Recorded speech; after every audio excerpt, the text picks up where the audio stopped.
Kopshti I Edenit. Ku gjendej kopshti I Edenit? A ka ekzistuar? Kush ishte Adami dhe Eva? Dhe si lindën njerëzit e parë?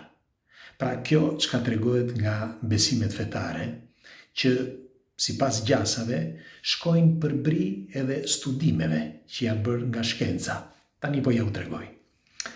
Si gjithmonë kush është rastësisht dhe nuk I ka bërë ende like faqes, do t'i lutesha t'i bëj like faqes, nuk ju kushton asgjë dhe ju falemnderit pafund që jemi përbashkë dhe falemnderit juve që klikoni për ditë dhe lini dhe ato komentet tuaja. Ju falemnderit. Atëre, kopshti I Edenit. Sipas burimeve të teksteve antike, dikur ishte një vend ku e quanin kopshtin e mrekullirave ose kopshtin e Edenit. Dhe të gjithë kërkojnë këtë kopshtin, por çfarë ndodhi në radhë parë, sepse kjo është e rëndësishme. Toka, planeti, ishte I populluar, të paktën kështu thuhet, tani nuk dihet nëse ishte ky planet apo një tjetër, por ishte një planet I populluar.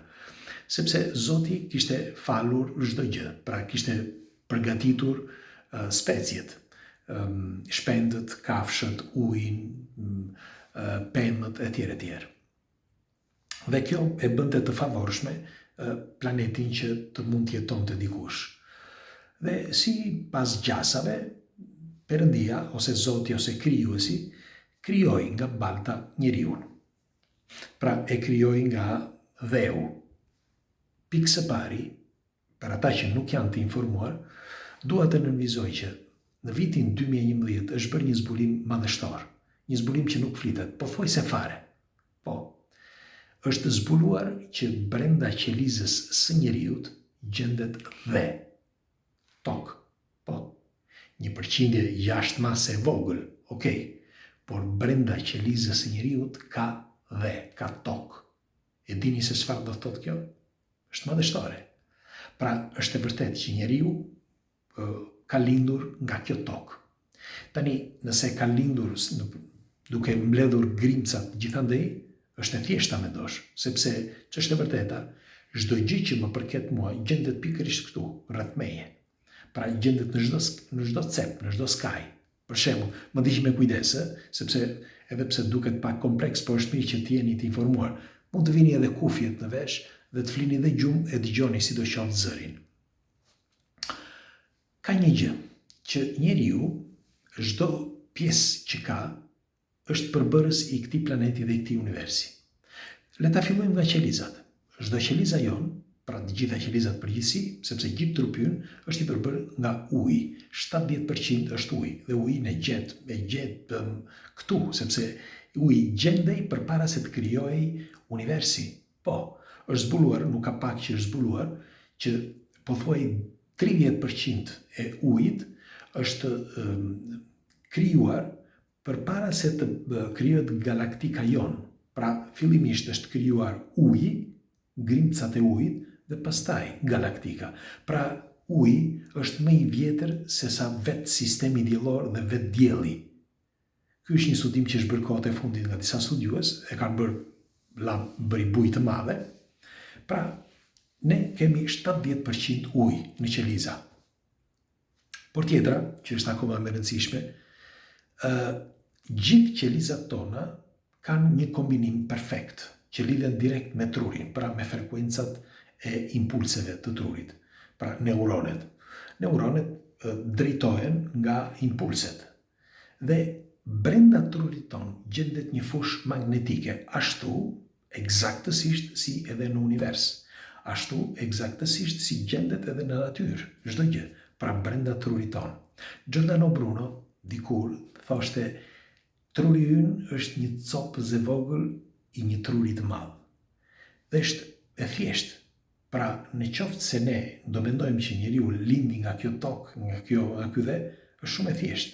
Dhe nuk e kuptoj pse duhet që ta marrim në mënyrë fetare, si shton dikush. Pse? Është e thjeshtë. Për më tepër, ne çdo pjesë, lëkura jon, thonjt për shembull që janë të lidhura direkt me fotonet. Pra në qoftë se ti nuk rri në diell, nuk rriten thonjt, nuk rriten kockat, nuk mirëmahen ato. Pra, pastaj për mos të folur dhe për hënën, sepse ciklet e hënës janë eksaktësisht si ciklet e grave, njëkohësisht edhe zbaticat dhe i tjerë.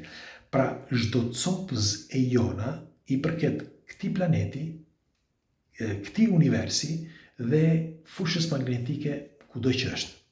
Pra, ne jemi pjesë. Kështu që duam apo nuk duam, kjo është fakt. Kështu që në qoftë se kemi lindur nga kjo tokë apo nga ky univers, ne nuk mund ta vendosim me pikpyetje, sepse çdo gjë thash që ne kemi i përket vendit ku jetojmë. Po tani, çfarë ishte Edeni dhe kush e kishte krijuar Edenin? Sipas shkrimeve, Edenin e kishin krijuar, e krijoi Zoti. Dhe Zoti i u dha urdhër njerëzve të parë pasi i krijoi Adamin dhe Evën, edhe pse ka një problem. Të kthejmë pak në mbrapa, më falni. Për sa i përket Adamit dhe Evës, tregohet që në fillim lindi Adami dhe pastaj për t'i dhënë një shoqëri Adamit, mos ishin gjithë meshkuj, sepse kjo ishte ideja, vendosi Perëndia që t'i jap edhe një femër dhe e shkëputi nga brinjët e tij, ndajve ka mashkulli një brinj më pak, shkëputi një brinj dhe bëri femër. Mirë po, ka disa probleme të mëdha për sa i përket këtij argumenti. Nuk e di kush e tha dhe si e tha. Ndoshta mund ta ketë përkthyer edhe gabim, por megjithatë ne e mbajmë akoma sot si efikas, si original atë shkrim. Ka një problem që ADN-ja mitokondriale nuk mund të përcillet, ADN-ja mitokondriale është e madhe, me fjalë nuk mund të përcillet nga mashkulli në femër, por vetëm nga femra në mashkull. Çdo të thotë kjo, nuk mund ta përcjell mashkulli, po e përcjell femra.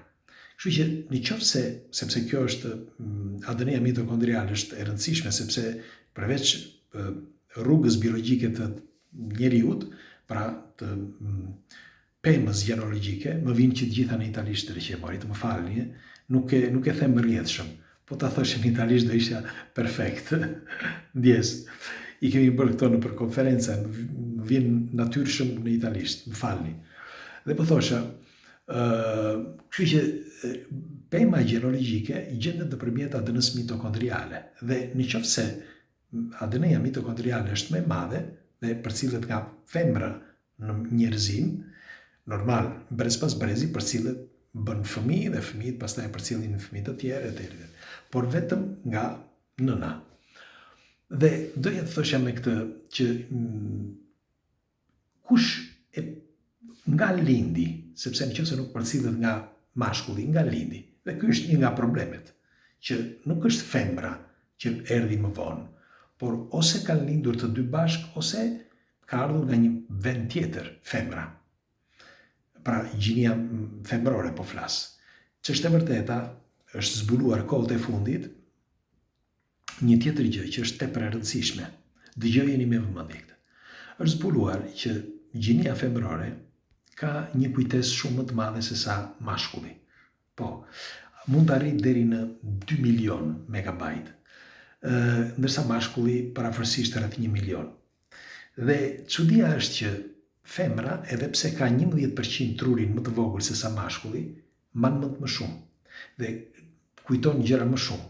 Ç'është e vërteta, unë nuk jam as feminist as maskilist, por duhet dhënë e drejtë që femra, jo vetëm që mban mend shumë, por femra është, dhe temi, ka zgjuarsi. Nuk është si mashkulli, me fjalë, ose më mirë ka rregulla në trurin e saj. Me fjalë, familja, respekti, të bëjmë këtë, duhet të bëjmë këtë, pra i jep një pikësynim mendjes për të shkuar në një vend, në një destinacion dhe e realizon femra. Femra pa mashkullin mund të eci vetë, por mashkulli pa femrën jo, nuk mund të eci. Themi të drejtën. Dhe po thoshe që edhe ky është një problem, një dilemë, sepse askush nuk di se kush lindi më përpara, lindi femra apo mashkulli. Tjetra, në vitet 2008-2009 u filloi një studim. Ishte nxjerrë si konkluzion rreth atyre viteve disa studiues, por kësaj radhe e morën me seriozitet për të bërë një tjetër studim. Dhe studimi mbaroi në vitin 2013.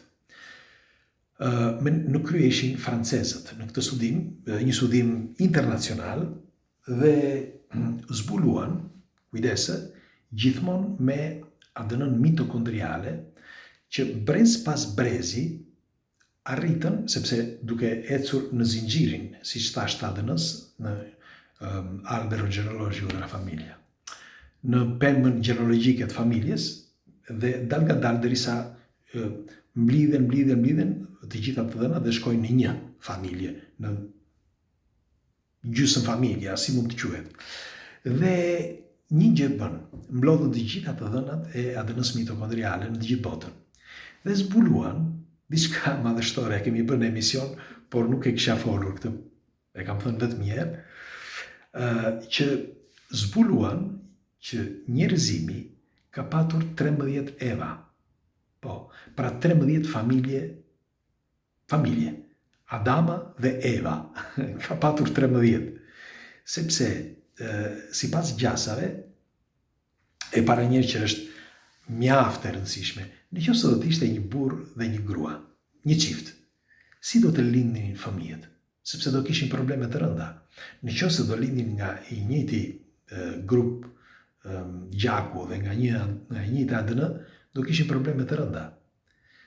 Si çiftëzoheshin më përpara, për shembull, këto familjet mbretërore, ndaj dhe dilin gjithë psikopat apo të shtremur apo vdisin para kohe, sepse kishin probleme, sepse lindinin fëmijë mes njëri tjetrit, mes familjes, me motra me vllajën, me kushurinë, dhe këto krijonin probleme të rënda.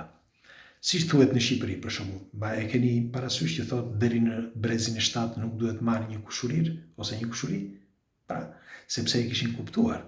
Tani, ky është një problem, dhe po thoshe që është një problem te jeti i madh, kështu që nuk mund të ishte një Adam dhe një Eva. Atëre, studimi francez mendoj se ka të drejtë. Po studimi francez thotë që ishin 13 Adama dhe Eva, pra 13 çifte.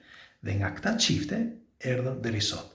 Por studimi francez ndalon dhe nuk thot më gjë. Pra kaq është, nuk thot më tjetër. Dhe unë do t'ju them se çfarë mendoj unë. Sepse nëse nuk shkon më tej, kush i solli? Se ky është problemi. Pra, nëse do të pyesim se ti nëse ndalesh këtu, dikush të ka thënë ndalu dhe mos fol më, francezëve. Nëse ishin 13 Eva, kush i solli 13 çiftet? Nga erdhën 13 çifte? Nuk ishte vetëm një çift, por ishin 13 çifte, burr dhe grua. Atëherë, nëse kjo, sepse jo nëse kjo është e vërtet, sepse është një studim, atëherë më bën të mendoj që Edeni nuk ishte këtu, por ishte diku tjetër, ose nëse do të ishte këtu Edeni, nuk ishte vetëm një çift Adam dhe Evë, po ishte në çdo kontinent. Pra në çdo vend që mendoni. Dhe pse e them këtë? Sepse po t'i vini re, në Afrikë ke afrikanët me atë ngjyrë, ke arianët me ngjyrë të bardhë, keni meksikanët me ngjyrë mulat, keni apashët ngjyrë të kuq, keni kinezët ngjyrë të verdhë, etj, etj. Pra nëse i vini re, unë mendoj që ato 13 çifte që ishin Adam dhe Eva, ishin pikërisht 13 ADN të ndryshme, ose le të themi ngjyra të ndryshme që i përshtaten eksaktësisht jetës së popullatës sot. Pra ngjyrat që ne njohim sot.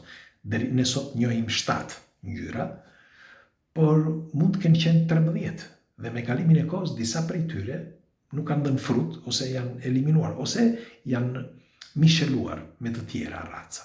Dhe kjo ka bërë që mos të duken më.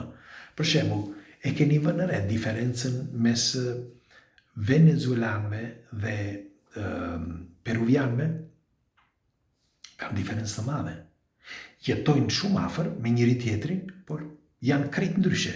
Venezuelanët janë më mulat, më të gjatë, më elegant, fantastik, meshkujt e femra janë të bukur, kurse peruvianët janë të shkurtër, me kokë të madhe, këmbët e shkurtër dhe këmbë të vogël, dhe janë trekëndsh nga poshtë, maja është nga poshtë, dhe koka janë ndryshe. Dhe po të shkojmë edhe tek brazilianët jo, sepse brazilianët janë portugez, kështu që s'kanë lidhje fare, por po thoshja që me qenë se gjendemi në Meksik, por shikoni dhe meksikanët janë krejt ndryshe. Pra, po t'i shikoni edhe vetë racat e vjetra po flas, janë ndryshe njëra nga tjetra. Kështu që ai mendimi i famshëm se ku i gjendej Edeni, për mendimin tim, ose gjendej në një vend eksakt dhe i krijuan aty 13 çifte dhe pastaj i shpërndan në për planete, ose kishte në për kontinente, më falni, ose se cili kontinent kishte një laborator, ose ndryshe diku tjetër.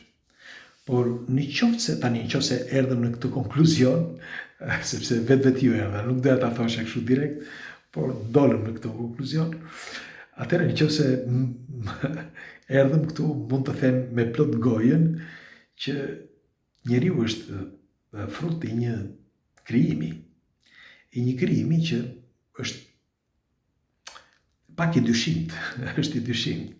Me një fjalë, unë mendoj një gjë, që njeriu është i krijuar nga ai ose ajo që krijoi çdo gjë, nga Zoti, Perëndia apo çfarë doni ju, por me kalimin e kohës në një moment u modifikua. Pra u modifikua gjenetikisht. Ndoshta ishte një provë fillestare, mendoj unë, ose Perëndia ose Zoti qoftë kushdo qoftë, nuk bën prova, por mendoj që ishte fillimi. Dhe më vonë pastaj u modifikua si bëjmë me qentë. Qentë për shembull janë të lindur, i ka lindur kush i krijoi. Ne i modifikojmë, okej, por qentë janë ata. Edhe kjo ndodh me të gjitha kafshët, pra e njëjta gjë mendoj ka ndodhur dhe me njeriu. Megjithatë, unë do të dëshiroja një momentin tuaj çfarë mendimi keni për kopshtin e famshëm të Edenit, ku ishte, si ishte, dhe për këtë ide që francezët kanë dalë në kohët e fundit, ku thonë që ka patur 13 çifte dhe jo si thuhet një i vetëm. Pra 13 çifte, 13 Eva dhe 13 Adama. Pres komentet tuaja. Një diskutim vërtet kurioz. Kalofshi bukur, natën e mirë dhe falënderit. Presë, shkruani çfarë mendimi keni. Duke diskutuar së bashku, gjejmë zgjidhje. Rofshi.